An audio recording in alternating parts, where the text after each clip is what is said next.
Yeah, 1000%. And I mean, and like you said, the Lions stormed in there and they roared in there and they got that win.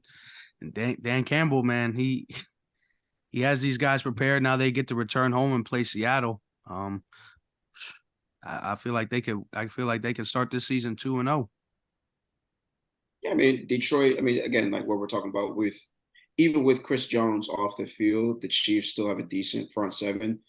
But I mean, I know we mentioned last week, at least when I was there on the episode, the Vitae kid or adult. I mean, I can't call him a kid because he definitely would turn me into a child. Pause. But he did not allow a single quarterback pressure at right guard, and again, that's where Chris Jones plays. And again, Jared Goff. Well, I didn't mention this, but Jared Goff, former turnover machine, did not turn the ball over at all last week against Kansas City. So And Jared as Goff we, actually, I want to say this real quick. Jared Goff is actually approaching history. He could potentially in this game against Seattle this week coming up, he could go for the longest I guess pass attempts or completions without an intercept. Tom Brady currently holds the record. I think he needs to get over like somewhere in the 390 range or something like that. He has not thrown an interception. And probably like nine consecutive games, essentially dating back to the 2022 regular season. So Jared Goff on the course of making history, breaking Tom Brady's record. So I mean, as long as he stays clean in that pocket, has time to throw, his receivers are getting open, line is doing well. I mean, he might just do it. Who would have thought?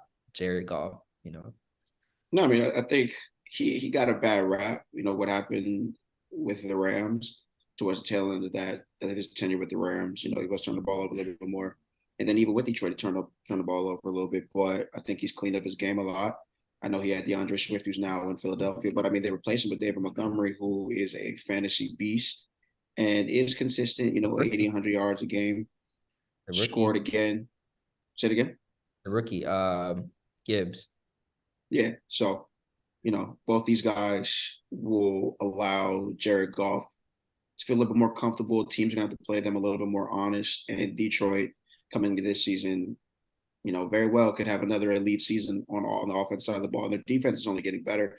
They're gelling better, with Kirby Joseph and Aiden Hutchinson also leading the way. So, who is to say that Detroit can't win the the NFC North? I know Green Bay's still alive, but Chicago, I don't know. These two teams, especially with Jordan Love now, we don't know. It could be the same thing with Green Bay, but Detroit, hey man, they're looking to set the tone early.